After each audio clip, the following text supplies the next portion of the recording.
그 빛은 어둠 속을 지날 때 더욱 우리를 밝히시고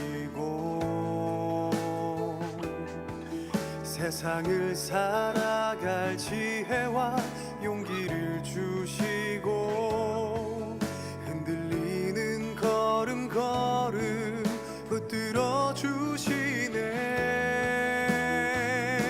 그 빛은 우릴 밝히고 우리 통해 세상을 밝히네. 세상은 우리를 통해 빛으로 나오네. 우린 연약하고 우린 넘어져도 생명의 빛으로 인해 우린 세상의 빛입니다.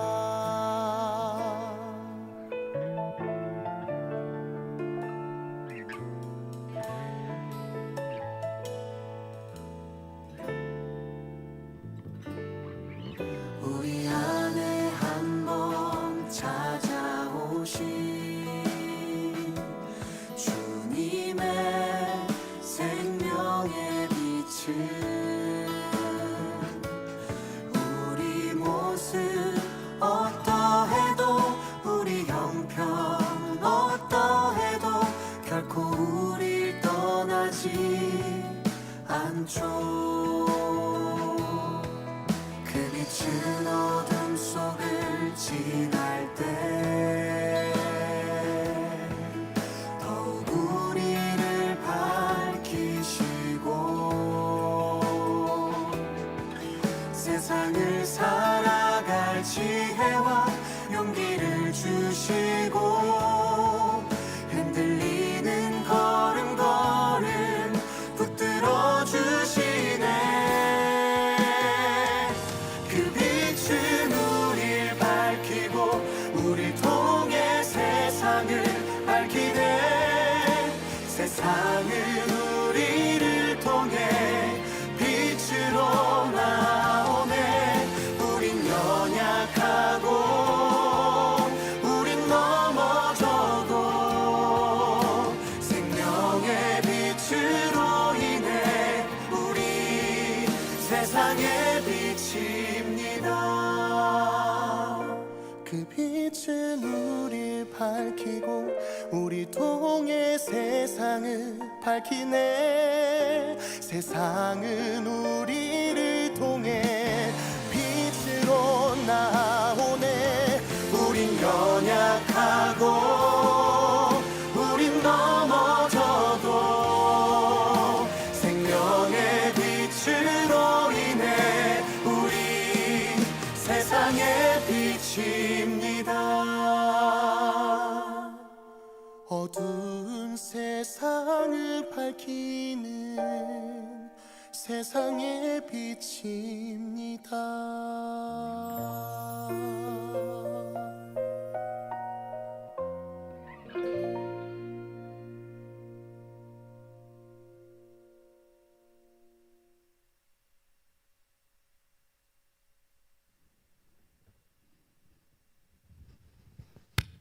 안녕하세요. 기쁜 안식일입니다.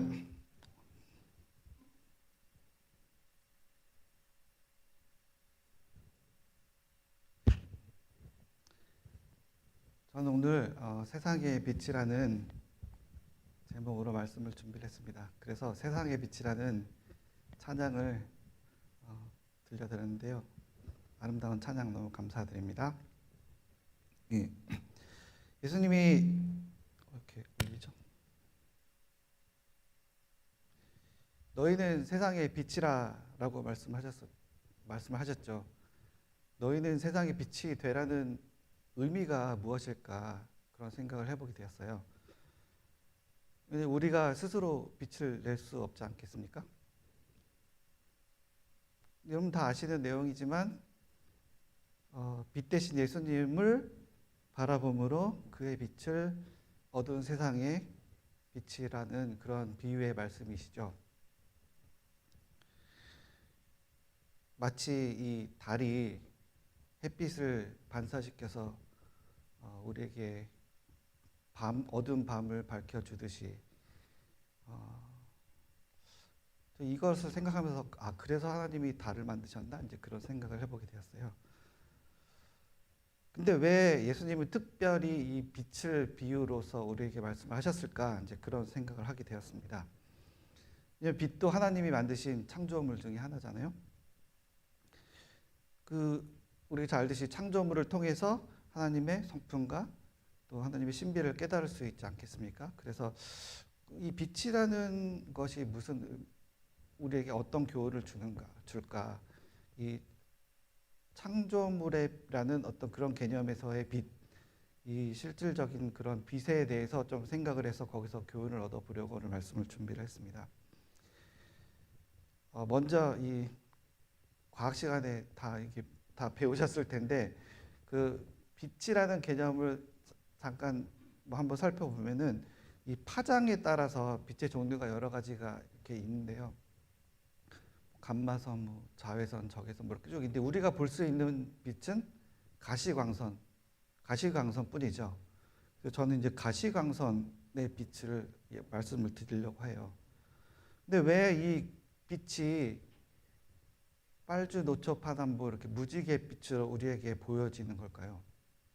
왜 특별하게 이렇게 구조적으로 이렇게 된 의미가 있을까요? 저는 이제 곰곰이 생각해 봤는데 그 답은 찾을 수가 없었어요. 근데 제가 이것을 생각하면서 예전에 제가 이제 멀티미디어를 공부를 하면서 그 색에 관련된 거를 이제 공부를 했었거든요.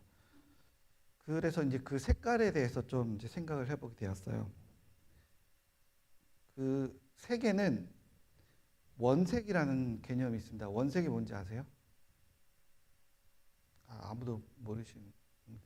원색이라는 것은 이 자체로 스스로 그 고유한 색을 갖고 있는 거예요. 그래서 이 원색과 원색을 섞으면 다른 색깔을 만들 수 있는데 다른 색깔들을 섞으면 원색을 만들 수가 없어요. 그게 원색이에요.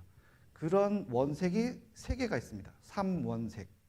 그래서 파란색과 빨간색과 노란색. 그래서 CMY가 있어요. 이것은 이제 세계 3원색이에요. 세계 3원색. 그래서 세 가지 색을 다 합치면은 검정색이 되는 거예요. 그러니까 이제 미술을 하시는 분들이나 이제 그림 그리시는 분들은 이 3가지 잉크만 가지고서 다 모든 색깔을 만들 수가 있는 거죠. 그리고 여러분 잘 아시는 이제 이런 순서지도 우리가 프린터기 인쇄기에서 쓰는 잉크가 CMYK입니다. 그래서 4가지 잉크를 쓰고 있어요. 그래서 저희도 이제 잉크를 많이 쓰니까 이제 재무님께 이제 요청을 하고 그렇죠. 그런데 이 빛의 3원색이 또 있습니다. 근데 빛의 3원색은 조금 달라요. 뭐냐면 RGB예요.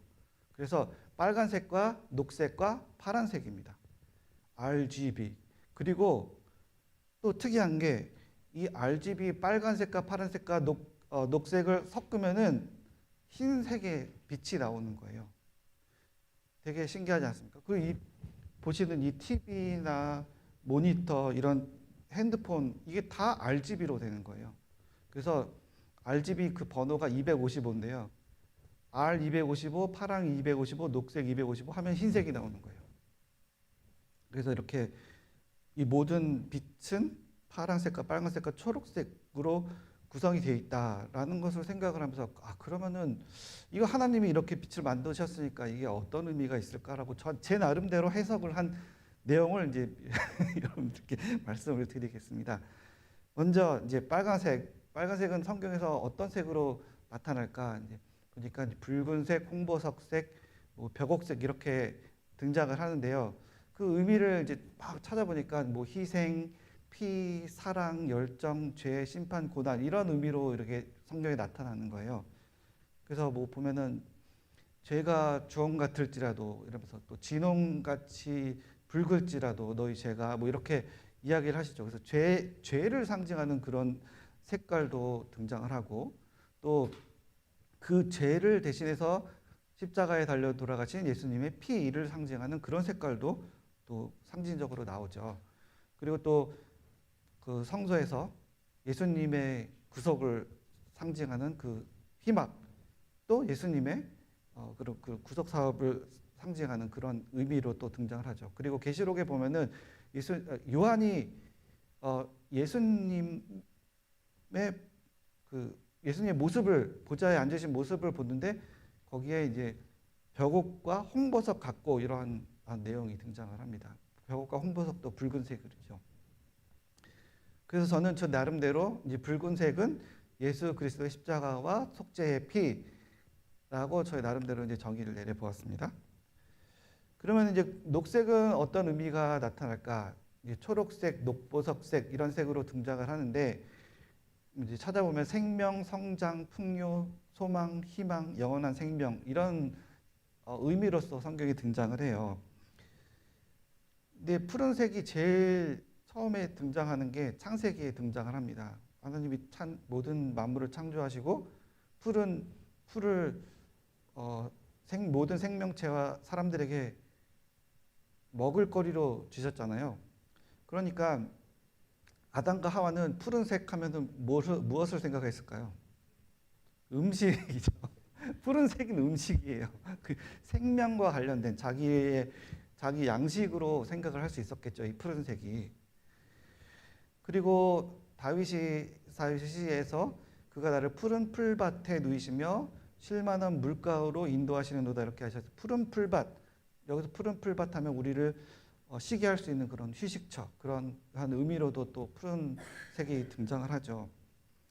다시는 바로 우리가 양들이 먹는 풀, 그것도 음식이고 또 쉴 수 있는 그런 안식의 장소, 그런 안식의 장소로 인도를 한다고 그랬잖아요.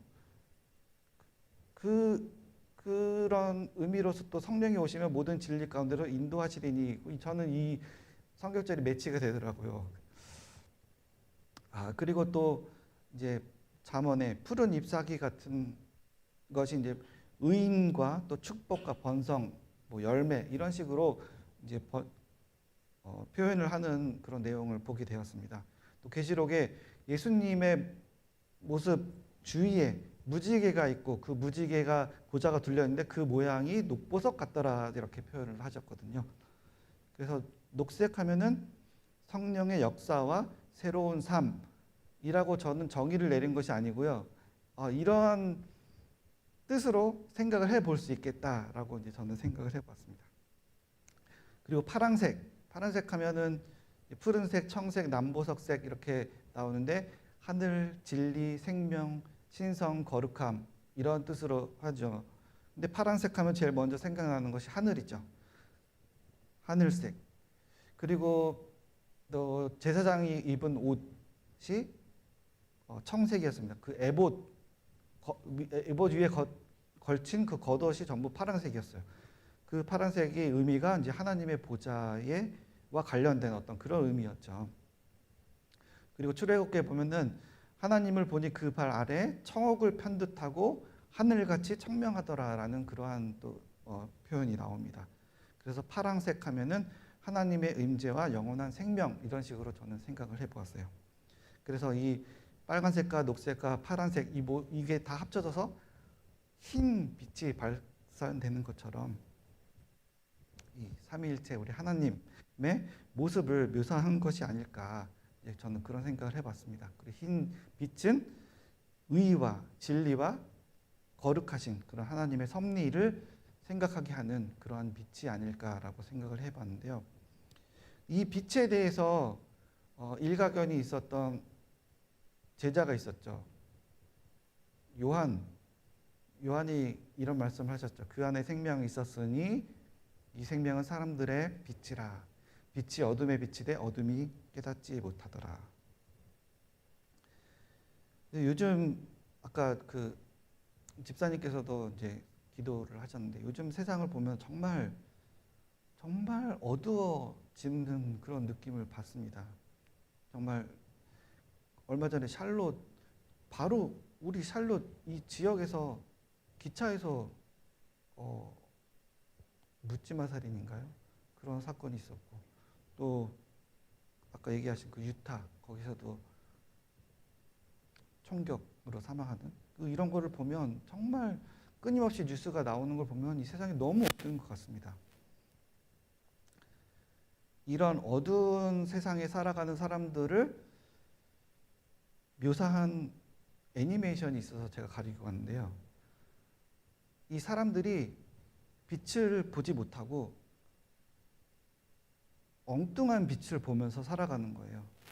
그 엉뚱한 빛을 보면서 어둠으로 내몰리고 있는 그런 사람들의 삶을 굉장히 잘 묘사한 애니메이션인데요. 이 애니메이션을 잠깐 보여드리도록 하겠습니다.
저렇게 반대편에 빛이 있는데 그 빛은 보지 못하고 사람들은 이 엉뚱한 자신을 잘못된 길로 인도하는 그 빛에 중독이 되어서, 빛이라고 할 수는 없죠. 어둠의 그림자에 중독이 되어서 멸망을 향해 가고 있는 것이죠. 우리 삶에 혹시 이러한 매개체가 있지는 않는지 어떤 그런 질문을 해보게 됩니다. 만약에 내 생각에 이런 것들이 없다고 생각이 되면 혹시 있지는 않는지 하나님이 그것을 깨닫게 해달라고 그런 기도를 해보시면 좋겠습니다. 그리고 만약에 그런 것들이 있다면 이런 것들을 빨리 과감하게 버릴 수 있도록 하나님께 도움을 요청하면 좋겠습니다. 빛과 어둠은 함께 공존할 수 없습니다. 아무리 이 칠흑 같은 어둠이라도 빛이 있다면 어둠은 사라지게 되죠. 그런데 반대로 어둠이 있다고 해서 빛이 사라지진 않습니다. 그렇죠? 빛은 그 빛 자체로 살아남아 있죠. 우리가 그 빛을 보지 못할 뿐이지 빛은 항상 있습니다. 저는 그것이 하나님의 섭리라고 생각을 했습니다. 어둠이 빛을 이기지 못하더라. 그래서 우리는 감사할 수 있다는 것입니다. 빛만 바라보고 빛을 향해서 가시는 저와 여러분 되시길 간절히 바랍니다. 빛에는 직진하는 성질이 있다고 합니다. 똑바로 가죠. 꺾이거나 휘는 성질이 없어요. 그래서 이 오른쪽에 있는 여자아이는 빛을 볼 수 없지만 왼쪽에 있는 남자아이는 빛을 볼 수 있습니다.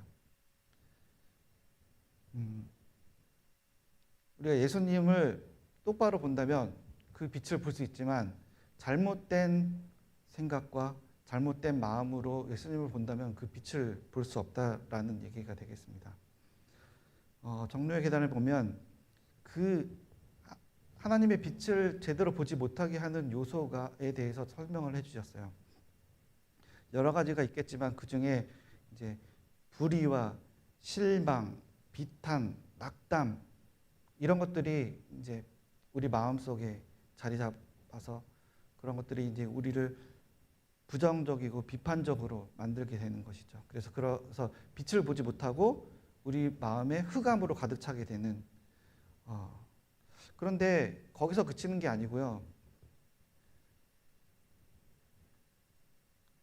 우리 주위에 있는 사람들에게 암령을 던진다는 거예요. 암령이 뭔지 아시죠? 어두운 그림자. 그러니까 내가 빛을 등지고 어둠을 바라보고 있으면 내 앞에 있는 사람은 나의 그림자 때문에 빛을 볼 수 없는 겁니다. 그래서 제가 이것을 생각하면서 제가 나름 결론 내린 것은 우리는 빛만 바라봐야 된다라고 생각을 하게 되었습니다.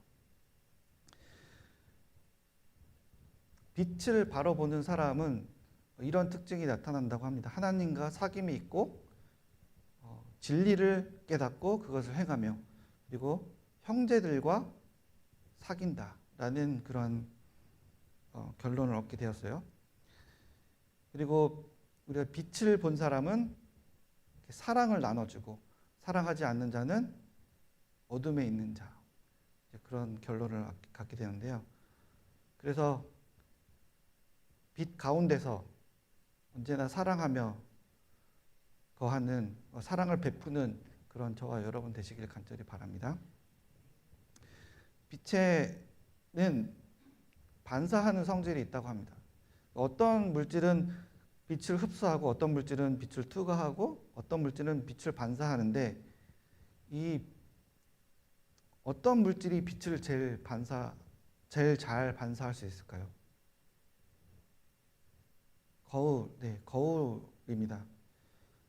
그 말은 예수님의 빛을 잘 반사할 수 있기 위해서는 우리가 거울처럼 예수님의 모습을 닮아야 한다라는 그런 뜻이 되겠죠. 예수님의 빛을 잘 반사한 사람이 성경에 나옵니다. 누가 있을까요? 모세가 있었죠. 모세가 시내산에 올라서 하나님과 대면을 하고 내려왔을 때 빛이 발해서 너무 밝아서 수건으로 얼굴을 가렸다고 했죠. 우리가 그런 경험을 할 수 있을까요? 제가 예전에 이제 와이프랑 얘기를 하다가 서로 어떻게 해서 마음에 들게 됐는지 이제 그런 얘기를 한 적이 있어요. 그랬더니 저기 딱 오는데 머리에서 후광이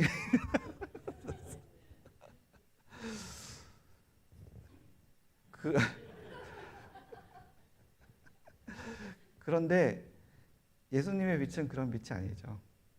제가 이 말하는 그 빛은 그런 빛이 아닙니다. 그 예수님의 빛은 세상을 밝히고 사람을 구원하게 하는 그런 사람의 마음을 변하게 하는 그런 빛이죠. 그런 빛을 잘 반사하시는 저와 여러분 되시길 간절히 바랍니다.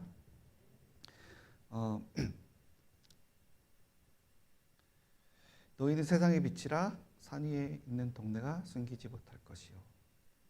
그 빛을 본 사람은 그 빛을 반사를 시키는데 그 반사하는 작용이 바로 착한 행실이라는 겁니다. 그 착한 행실로 인해서 또 아버지께 영광을 돌린다고 하는데요. 그 착한 행실이 무엇인가? 정로의 계단에 이렇게 얘기를 하셨어요. 그리스도인들은 천국 가는 길에 등불을 비치는 자로 세움을 받았다. 그들은 그리스도께서 저희에게 비춘 빛을 세상에 반사해야 할 것이다. 저희의 생애와 품성은 다른 사람들이 저희를 통하여 그리스도와 그의 봉사에 대하여 옳은 관념을 가질 수 있도록 되어야 한다. 그러니까 빛을 반사하는 이 착한 행실은 그리스도와 그의 봉사에 대하여 옳은 관념을 가질 수 있도록 하는 생애와 품성, 그것이 빛을 반사하는 착한 행실이다라고 생각을 하게 되었습니다. 오늘 아침에 기도록을 읽으셨는지 모르겠는데요. 오늘 아침에 기도록에 에스라 이야기가 나왔어요.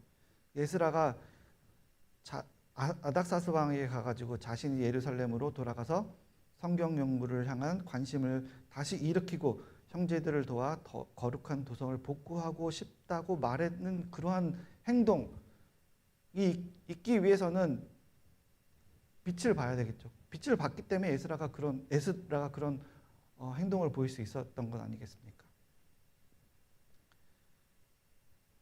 에스라는 빛을 반사하고 있었죠. 가끔 제가 이런 이야기를 할까 좀 망설여지긴 하지만 가끔 우리가 이제 뭐 교회 일도 하고 봉사도 하고 이제 그러죠. 근데 예를 들어서 제가 봉사의 마음으로 이제 설거지를 딱 하려고 그렇게 했는데 누가 와서 저한테 가서 설거지 좀 하지? 이제 그러면은 제가 어떤 마음이 들까요? 이제 좀 하기 싫어지겠죠. 하기 싫어지는 이유가 있더라고요. 제가 찾아보니까 왜냐하면 심리적으로 반발을 하게 돼 있대요. 왜냐하면 나한테 있는 자유가 침해당한 거예요. 그리고 그렇게 받으면 내가 강압받은 그 지시에 반발감이 생긴다는 거예요. 그리고 또 내 자존심도 상하고 그런 것 때문에 이제 좀 어떤 심리적으로 반발감이 생긴다라고 이렇게 설명하시더라고요. 그래서 가능하면 우리가 강제하는 일은 좀 자제하는 게 좋겠다 이제 그런 생각을 하게 되는데요. 그럼에도 불구하고 우리는 크리스찬으로서 그 기쁜 마음으로 우리가 설거지를 할 수 있겠죠? 왜냐하면 그리스도의 생애와 품성을 반사하는 등불이 비추는 자이기 때문입니다. 그게 어려울 수도 있을 거예요. 왜냐하면 그렇죠? 가끔 그런 생각이 들 수도 어려울 수도 있잖아요. 그런데 이제 쉬운 방법이 있습니다. 그게 뭐냐면은 빛은 굴절하고 분산하는 프리즘 효과가 있습니다. 빛이 굴절돼서 무지개색으로 프리즘의 효과가 나타나는 거죠. 이 신앙의 프리즘 효과에 대해서 이제 설명을 한 내용이 있는데요. 하나님의 영광의 빛과 그리스도의 순결의 빛은 심령을 꿰뚫어 모든 오점을 밝히 드러내고 사람의 품성의 결함과 결점을 폭로한다. 또 이 빛은 신성치 못한 욕망과 심지의 불신실과 입술의 불순결함을 명백히 드러낸다. 하나님의 율법을 무시함으로 하나님께 불충성한 죄인의 행실이 자신의 눈앞에 드러나게 되고 그의 마음은 하나님의 신에 감찰하시는 감화를 받아 찔림을 받고 통회하게 될 것이다. 그는 그리스도의 순결하고 흠없는 품성을 볼 때에 자기 자신을 몹시 싫어하게 될 것이다. 그러니까 빛이 이 프리즘 안에서 굴절되고 분산되어서 그리스도의 그 무지갯빛으로 나게 되는 것처럼 그리스도의 참 빛은 우리의 못난 모습과 품성과 결점들을 다 굴절시키고 분산시켜서 이 프리즘 효과로 무지갯빛을 빛의 열매로 나타나게 되는 것, 이것이 바로 신앙의 프리즘 효과라고 생각이 됩니다. 빛의 열매는 모든 착함과 의로움과 진실함에 있다는 것입니다.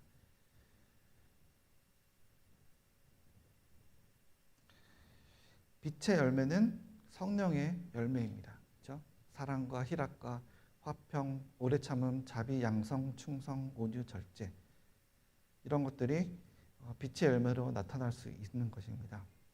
우리 마음속에 이런 빛의 프리즘 효과가 나타나기를 간절히 소망합니다.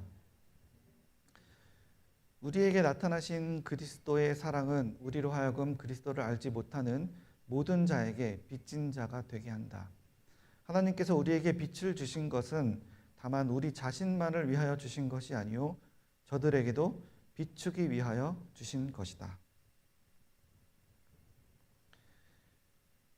우리 매일의 이 삶 속에서 하나님은 우리에게 매일의 그 빛을 공급해 주고 계십니다. 우리가 그 빛을 피해서 그 어둠으로 향해 달려가지 마시고 우리 정말 그 빛을 끝까지 바라봄으로써 우리 삶이 변화되고 또 빛의 열매인 착함과 의로움과 진실함, 이것이 우리의 성령의 무지개 빛처럼 반사하게 되시는, 그래서 우리가 세상의 빛이 되시는 저와 여러분 되시길 간절히 바라면서 말씀을 마치겠습니다.